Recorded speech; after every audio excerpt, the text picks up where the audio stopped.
in the immediate aftermath of 9/11, we did some things that were wrong.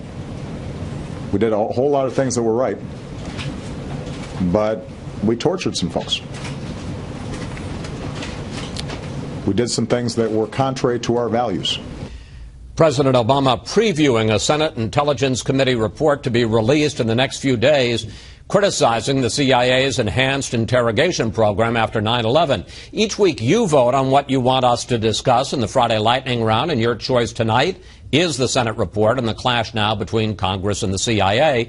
And we're back now with the panel. So we've got two issues here. First, we've got CIA Director John Brennan apologizing to the Senate Intelligence Committee because it has come out that CIA officers spied on the computers that the Senate Intelligence Committee staff was using to conduct this investigation. And secondly, we've got the report that is going to come out, which is apparently going to be highly critical of the CIA's enhanced interrogation. Really two questions. Tucker, one, how significant is the report? How significant is this, quote, scandal, controversy about the CIA spying on Congress? Well, the second, first, I haven't read the report. I'm not sure we need the report.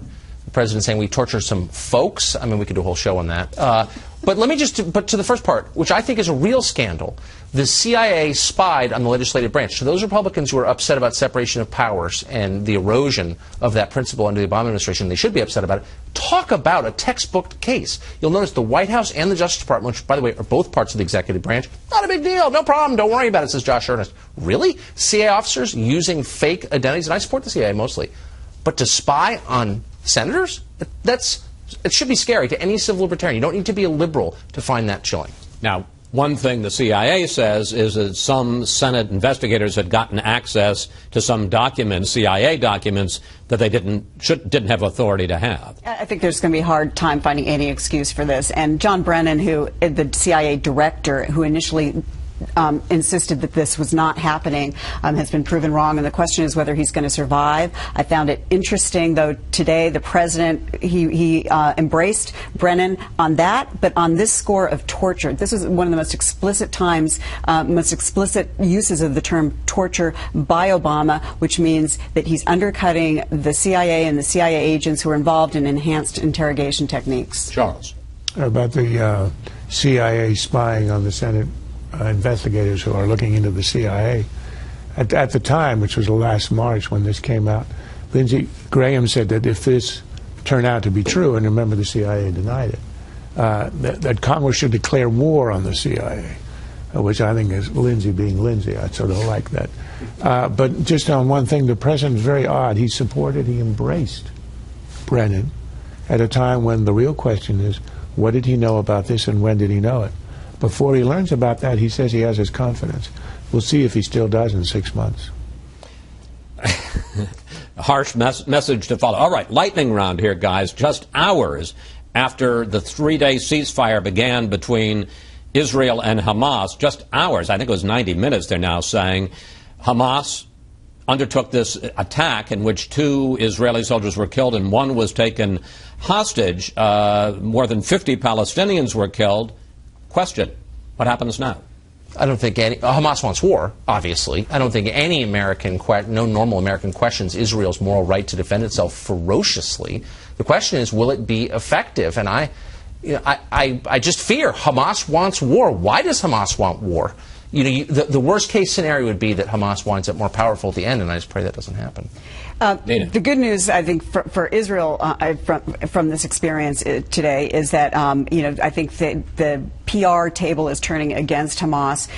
The President Obama took steps to go more towards Israel after his Secretary of State made some embarrassing moves, distancing ourselves from Israel this past weekend. Charles? Forgive me, but we're going to have to skip you on that because we want to get winners and losers. I'll find it somewhere in my heart to forgive you. And you'll find it somewhere during the show next week. Right. Tucker. I would say the winner is Eric Cantor, who bowed out early. With work still to do, he leaves the Congress to cash in the private sector. He says this is part of the American dream. I guess it is. Loser is anybody who works in the private sector. We learned today that dozens of Commerce Department employees made $80,000 a year and got bonuses for doing nothing, staying home and doing their laundry. The joke is on anybody who still works in the private sector, working for the government, where you can never be fired and you make much more than the average private sector person. Clearly the way to go. 30 seconds for winners and losers. Yeah, well, losers were, unfortunately, Iraq and Afghanistan veterans, whose unemployment rate actually ticked up quite a bit this time when the job numbers came out. And 600,000 of them have dropped out of the workforce. So whatever we're doing to hire vets is not working. A quick winner this week, Ted Cruz, once again, put another notch on his belt, I think, hurting the Republican Party's prospects for 2016, because after the government shutdown he led last year, I'm trying to do this quickly, Chris. Just say Ted Cruz. Ted Cruz. Go. He led the immigration obstructionists this time. Okay. You know, it's amazing how you're able to throw your voice that way. It was really very good. Winner Qatar, otherwise insignificant country, becomes the big arbiter in this war. Loser, Speaker of the House. He may in the end pass this bill, but it sure looks messy.